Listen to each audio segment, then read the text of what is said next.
Bonjour, nous sommes à l'île de Sein pour ce nouveau numéro de IDEIL Magazine, le magazine géographique des initiatives et du développement dans les îles du Ponant.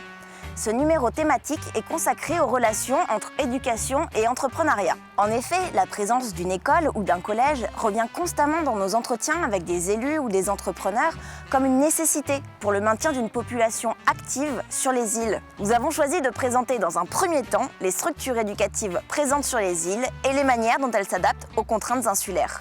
Chacune des îles du Ponant accueille au moins une école primaire sur son territoire, qu'elle soit publique ou privée. Les îles éloignées du continent disposent également toutes d'un collège, à l'exception d'Edic, où les collégiens prennent le bateau pour rejoindre le collège de Watt, situé à une vingtaine de minutes. Les élèves des petites îles proches du continent empruntent d'abord le bateau, puis l'autocar, pour un temps de trajet total qui va d'environ 15 minutes depuis l'île aux Moines à environ 50 minutes depuis l'île d'Aix. Cette question des transports des élèves est un enjeu pour les familles et les communes qui négocient avec les compagnies maritimes des horaires de bateaux adaptés. C'est notamment le cas pour les lycéens pensionnaires pour lesquels des bateaux sont ajoutés ou décalés. En effet, aucune des îles du Ponant ne dispose de lycée sur son territoire, à l'exception de l'île-Dieu, où est implanté un lycée maritime. Dans cette émission, nous nous sommes donc intéressés plus particulièrement aux collégiens qui habitent sur les îles et qui effectuent leur premier choix d'orientation. En juin 2016, on compte 581 collégiens scolarisés sur les îles du Ponant. 237 sont élèves dans un collège privé présent sur les grandes îles de Groix, Yeu et Belle-Île. Les 344 autres fréquentent un collège public et parmi eux, 93 sont élèves du même collège, le collège des îles du Ponant. C'est sur ce collège, spécifique aux îles, que nous nous sommes concentrés. Le siège de cet établissement est situé à Brest. Sa particularité est de compter 6 antennes situées sur les îles de Bas, Ouessant, Molène, Sein, Groix et Watt qui accueillent les élèves d'Edic. Il couvre donc les 2 départements du Finistère et du Morbihan. Il a d'abord été créé sur les îles de Ouessant, Molène et Sein. Puis l'antenne de Watt a été ouverte à la rentrée 1976, Groix en 1982 et enfin Bas en 1983. Les insulaires ont lutté pour obtenir la présence du collège tel que nous le connaissons aujourd'hui, comme à l'île de Bas en bloquant l'accès au port de Roscoff lors de la route du Rhum 1983. Le maintien du collège est parfois délicat, faute d'élèves. Ainsi, lors de l'année scolaire 2007-2008, les antennes de Sein et Molène ont été mises en sommeil pour 1 an. Aujourd'hui, le Collège des îles du Ponant, aussi appelé CIP, compte 93 élèves répartis dans les 6 antennes, Groix étant la plus importante avec 40 élèves et Molène et Sein les plus petites avec 4 élèves chacune. Pour assurer l'enseignement dans ces 6 antennes, 25 professeurs travaillent au CIP, dont 12 à temps partiel. Parmi ces professeurs, 7 vivent sur les îles de Bas, Ouessant et Groix où ils travaillent. Les autres prennent le bateau, et parfois même plusieurs, puisque 8 des professeurs enseignent sur plusieurs îles. Par exemple, la professeure d'anglais des îles finistériennes se déplace sur les îles de Ouessant et Bas, d'où elle émet des cours en visioconférence en direction des îles de Molène et Sein. Le collège des îles du Ponant se distingue ainsi par son usage des nouvelles technologies, placées au cœur du dispositif pédagogique. En effet, un même cours peut être donné par un professeur pour les élèves de 2 îles. La visioconférence permet aux élèves non pas seulement de suivre le cours à distance, mais bien d'y participer et ainsi de tisser des liens entre les îles. Autre particularité du CIP, seulement 10 professeurs enseignent uniquement une matière, dont 7 à temps partiel. Les autres enseignent plusieurs disciplines dans lesquelles ils ont des compétences et qu'ils ont choisies. 3 d'entre eux enseignent ainsi jusqu'à 5 disciplines, comme un professeur de Watt, qui enseigne à la fois la technologie, les mathématiques, la physique-chimie, le sport et la musique. Pour mieux comprendre comment le Collège des îles du Ponant s'adapte à l'insularité, le principal, Yann Le Pivert, a répondu à nos questions depuis le siège du collège à Brest. Alors l'idée un peu principale qui a décidé de la création du collège, ça a été que c'était plus les élèves qui se déplaçaient pour aller au collège, mais les professeurs. Est-ce que vous préparez les collégiens à leur départ sur le continent pour le lycée ? Effectivement, à partir du moment où on estime que c'est bien que jusqu'à un certain âge, ils puissent rester et être scolarisés dans les îles, par contre, c'est certain qu'ils devront quitter les îles, au moins pour un temps de formation, lycée et plus, bien sûr. L'idée, c'est de pouvoir amener les élèves sur le continent, souvent, lors de projets, lors de jumelages, lors de partenariats divers, pour justement les préparer à ce qui les attendra de toute façon dans une poursuite d'études, c'est-à-dire un internat, une vie en groupe. Et justement, vous parlez de projets, de jumelage. Est-ce que vous pouvez nous en citer quelques-uns ? Il y en a toujours, soit qui concernent des îles, soit qui concernent plusieurs îles, voire la totalité des îles. On a effectivement des fils rouges au niveau culturel, au niveau scientifique également. Par exemple, un très gros jumelage avec le quartz. Puisque là, tous les élèves de 6e de toutes les îles, et on le fait justement en 6e volontairement, ça permet aux élèves de se rencontrer. Voilà. Et aussi, ça donne un sentiment d'appartenance à un seul et même collège. Est-ce que le collège crée des relations spécifiques à l'île, que ce soit l'île comme support pédagogique ou comme relation avec les habitants de l'île ? On peut penser par exemple au projet sur le cadastre à Ouessant. Ça, c'est typique. Où effectivement, on a pu, là encore, en complète interdisciplinarité, par exemple, se tourner vers des anciens qui avaient pu connaître des aménagements qui n'existent plus maintenant. Bon, nous, dans cette émission, on s'intéresse plus particulièrement aux relations avec l'entrepreneuriat. Comment est-ce que vous travaillez avec les élèves de collège sur leur orientation ? Alors, on travaille de manière à la fois habituelle, c'est-à-dire avec des conseillers d'orientation psychologues qui viennent dans les îles rencontrer les élèves, ou on fait venir aussi les élèves dans des centres d'information et d'orientation. Il y a aussi, bien sûr, tous les liens avec les lycées, lors de mini-stages, les liens avec les entreprises, avec des stages d'entreprise, donc soit sur les îles elles-mêmes, soit très souvent quand même aussi sur le continent. Alors justement, ces élèves de 4e et 3e, quel métier souhaitent-ils exercer et où ? J'ai peut-être 2 métiers en vue, soit marin, pêcheur ou fusilier marin. Et tu veux le faire où ? En mer. Est-ce que tu n'as pas particulièrement envie d'être basé sur l'île ? Non. Pourquoi Il n'y a pas beaucoup de poissons. Je sais pas trop, je voulais aller dans l'humanitaire, mais je sais pas. Si je pouvais travailler sur Groix, ça serait bien, mais il n'y a pas beaucoup de possibilités sur Groix. Cuisinier. Et tu sais où est-ce que tu voudrais être cuisinier ? Oui, à Paris. Parce que c'est une grande ville, il y a beaucoup d'activités, et moi ce qui m'intéresse en fait c'est une grosse boîte, en fait, un gros resto. Moi je voudrais faire avocate. Et tu voudrais être basé où, tu le sais déjà ? Moi je voudrais plus aller dans le sud de la France, parce que sur une île déjà je pourrais pas faire le métier que je veux. Sauf après si je prends le bateau, mais c'est compliqué. Les métiers envisagés par les jeunes insulaires sont donc fort variés. Mais sur 39 élèves de 3e interrogés, 18 souhaitent travailler sur le continent, 7 sur l'île et 14 hésitent ou ne savent pas. Plusieurs d'entre eux considèrent que l'île ne leur offre que peu de perspectives professionnelles. Partant de ce constat, le fonds de dotation Perspective, basé à Belle-Île-en-Mer, l'Université de Bretagne occidentale et l'Association des îles du Ponant ont décidé de présenter les résultats du programme de recherche IDEIL sur l'entrepreneuriat insulaire aux élèves de collège. Hélène Blossier a ainsi mené ce projet sur les îles du Finistère en 2014-2015 et dans le Morbihan en 2015-2016. Entrepreneuriat, c'est un mot qu'ils connaissent pas, ou vraiment très très peu. Donc du coup, j'utilisais le mot entrepreneur, j'utilisais beaucoup métier, travail. Je parle avec les élèves des données sociologiques, démographiques, donc on voit la population, l'immigration, l'habitat. À chaque fois, en fait, l'idée, c'était de pouvoir reprendre en quoi ça allait influencer les entrepreneurs, l'installation d'entrepreneurs ou des entrepreneurs déjà en place. Ça leur permet de découvrir l'ensemble des îles du Ponant. Quand je leur demande en début d'intervention qu'est-ce que c'est que les îles du Ponant, où est-ce qu'elles se situent, ils me citent toujours les îles du collège et aucune autre. Le deuxième point, c'est moi j'utilisais des extraits vidéo qui ont été faits pendant le programme IDIL, et donc ce qui permettait de montrer des métiers qui existent sur d'autres îles. Là, les élèves ont découvert des métiers effectivement qui n'existaient pas et puis qui ne connaissaient pas forcément. Il y a le métier de scaphandrier qui a pas mal étonné les élèves de Watt. Et c'était ça qui était important aussi, c'est qu'ils aient aussi cette réalité-là, des différents métiers qui peuvent être créés, de voir ce qui existe sur d'autres îles, peut-être pour leur donner des idées de métiers qui n'existent pas chez eux et qui pourraient mettre en place eux.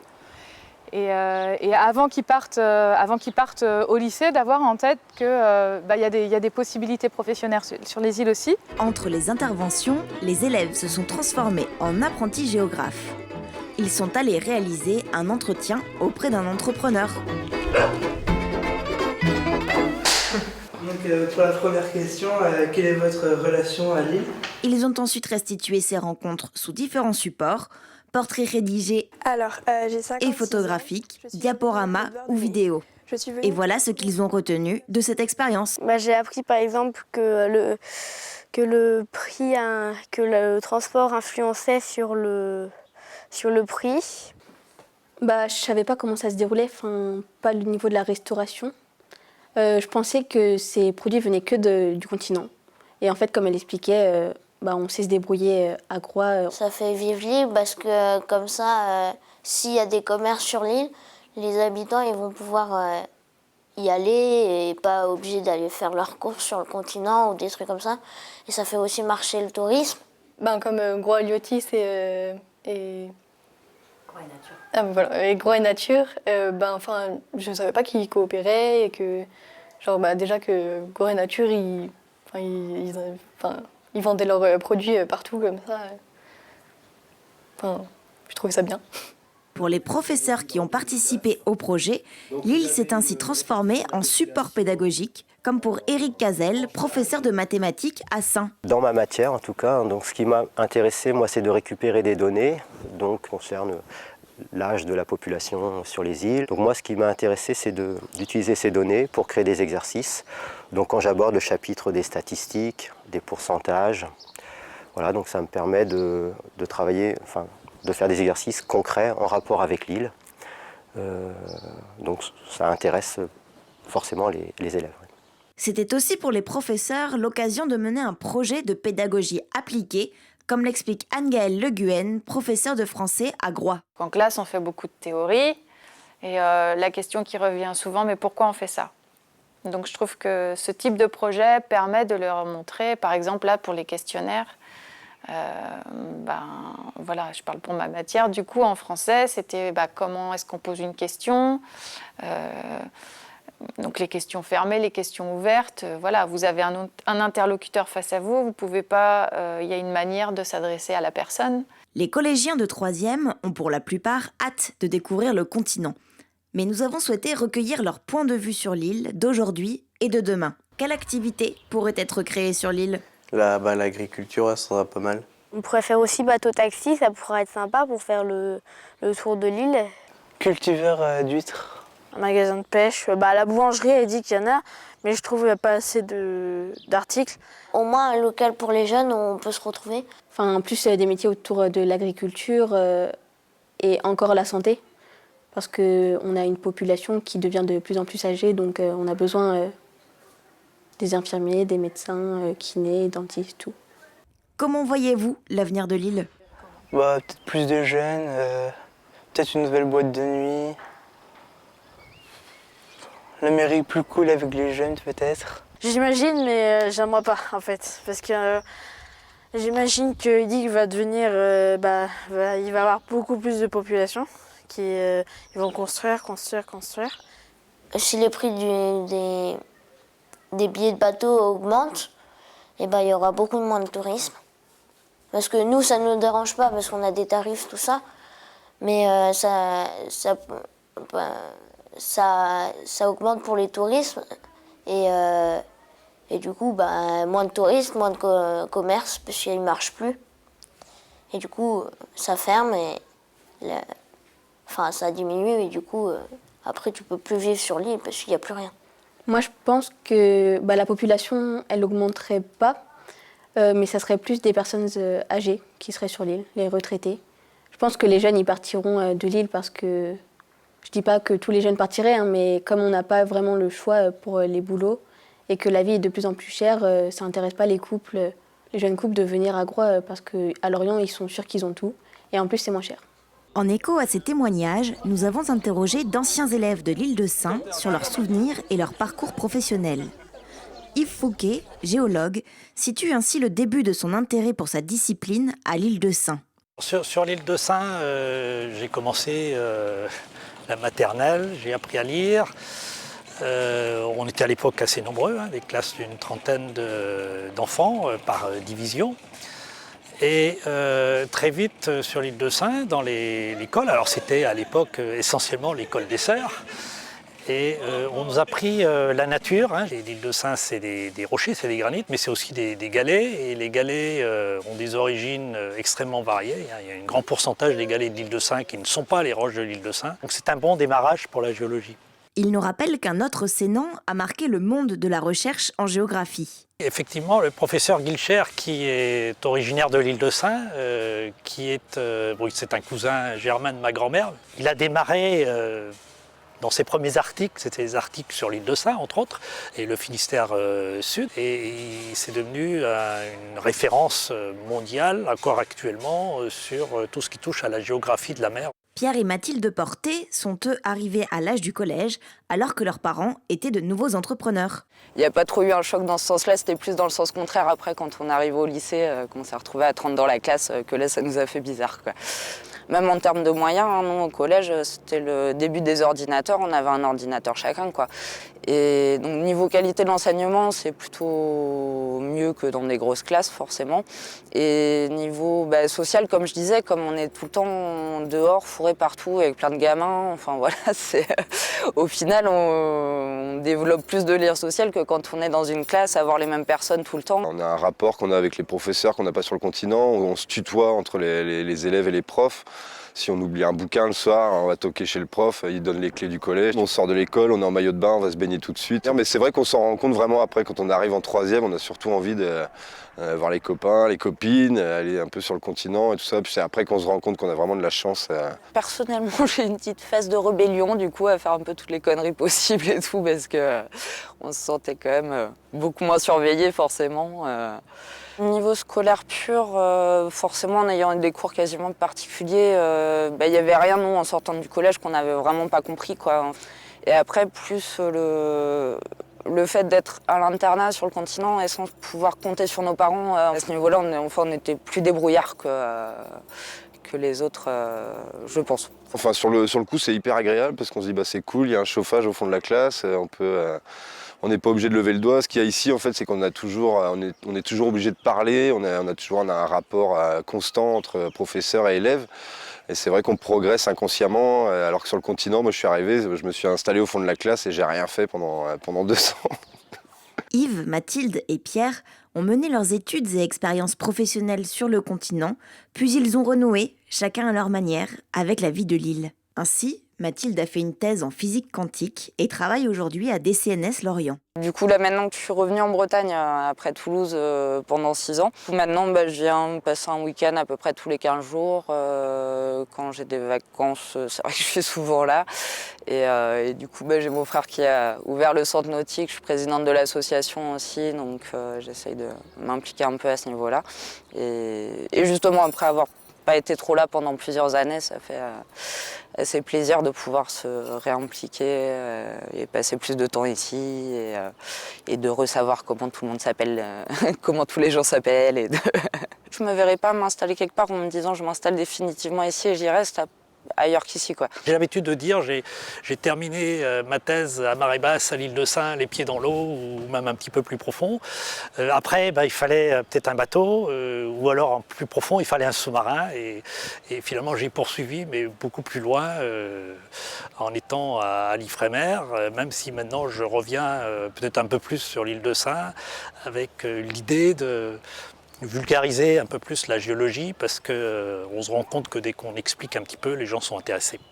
Alors l'ouvrage, bon, il est bien avancé, mais l'idée de cet ouvrage, c'est de faire découvrir toute la richesse naturelle de l'île de Sein, qui n'est pas très connue en définitive, ou du moins pas très mise en avant. Pierre, lui, a créé une activité de kayak, tir à l'arc et visite guidée sur l'île de Sein. C'est une association loi 1901 qui a été donc, créée en 2014. Depuis qu'on a ouvert, on fait des séances avec les scolaires, avec le collège là. Donc c'est un cycle d'une dizaine de séances. C'est vrai que c'est des séances pas chères, ils sont pas nombreux du tout, mais moi le but du jeu c'est que les gamins pagaient et puis leur apprendre des choses sur l'île, que ce soit au niveau des courants, au niveau de la faune, de la flore. Ça c'est des choses qu'ils savent peut-être un petit peu moins de nos jours et moi je pense que j'ai un rôle important à jouer par rapport à ça. Et puis ça me permet de me former aussi également parce que ce que connaissaient pas mal les anciens, moi j'en connais à peine un dixième je pense. Bon, 2 dixièmes. Allez. Pour compléter cette émission, Louis Brigand questionne Denis Paluel, à la fois maire insulaire, enseignant au CIP et parent d'élèves. Peut-être la première question, c'est concernant le point de vue de l'élu par rapport à un collège dans une île. Si on peut, avec du recul, citer une des plus belles réalisations de l'AIP, des parents d'élèves des îles, enfin peu importe, c'est vraiment le collège des îles du Ponant parce que je suis vraiment conscient que c'est ce qui a permis quand même de maintenir des familles. Là, vous avez enseigné longtemps sur le continent. Est-ce que dans la façon d'enseigner, il y a des différences? J'ai commencé par faire 20 ans à Ouessant, après j'ai travaillé sur le continent. Alors c'est vrai qu'on pense souvent au choc qu'il y a pour les élèves de se retrouver sur le continent, mais pour les profs aussi. C'est vrai que moi au début, c'était plus du tout la même chose. On a des classes beaucoup plus grandes. Après, ça dépend beaucoup des enfants. Moi, je vois cette année à Molène, j'ai une classe extrêmement vivante. Des enfants, c'est même surprenant, qui sont ouverts surtout ouverts sur le monde, ouverts sur leur île. Ce que je dirais, c'est que c'est beaucoup moins cloisonné entre matières, entre profs. Il y a la proximité qui fait que il y a beaucoup de projets qui se montent entre les différents enseignants. Il y a un mélange aussi souvent entre les classes. Donc, d'ailleurs, je trouve que ça va assez dans le sens de la réforme du collège d'aujourd'hui. Alors, l'association des îles du Ponant, avec l'Université de Bretagne occidentale, travaille beaucoup sur l'entrepreneuriat. Est-ce que vous pensez que le collège peut être aussi un facteur qui favorise l'installation future de jeunes dans les îles? Face à un discours qu'on peut comprendre, des jeunes qui se disent moi j'ai pas d'avenir ici, il n'y a pas de boulot, leur faire entendre une petite musique différente en leur disant effectivement vous allez choisir un métier qui vous plaira, parce que c'est quand même ça la démarche d'un jeune, c'est pas forcément le lieu géographique au départ, quoi. Pour certains ça l'est, mais je pense que c'est extrêmement important de leur dire qu'il y a un avenir aussi à travailler sur les îles. Parce que sinon, on inscrira dans leur tête que voilà, l'île, c'était l'enfance, et après, ça sera les vacances.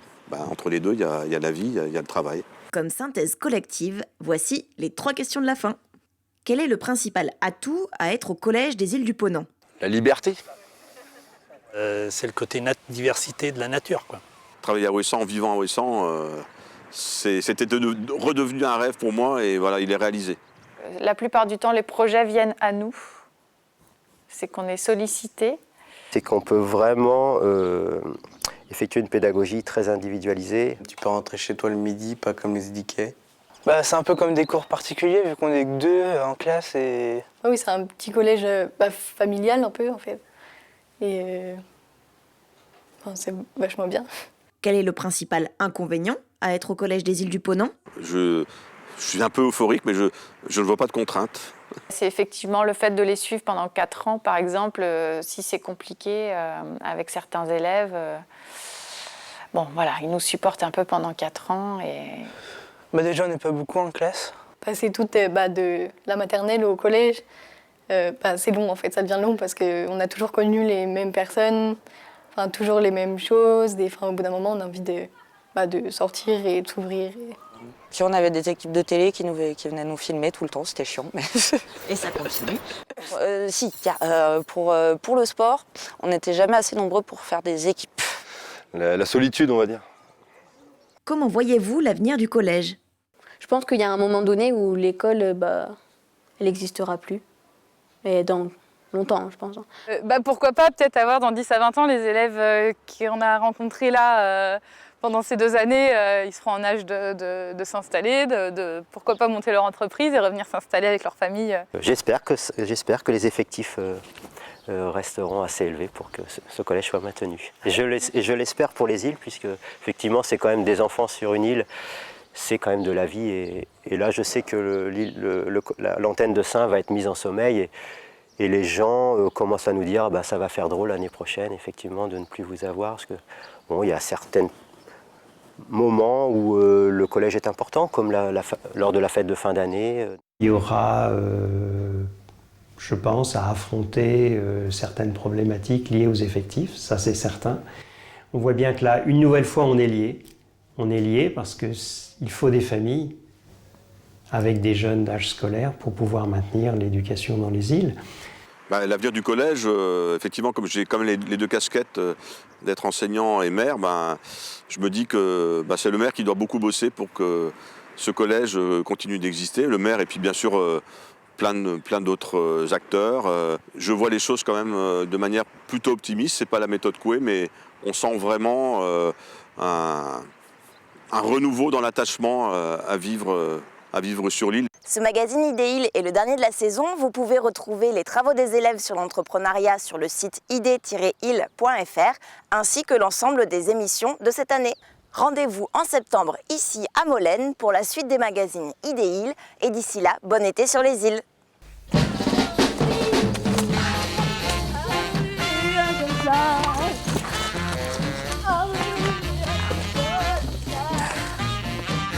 Kylian Pichonnet, 6e H.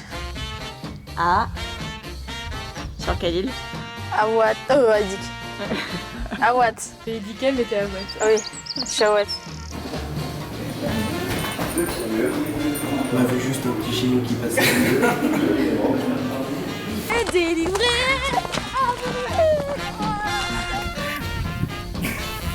Je vois pas. Bon, alors, maintenant.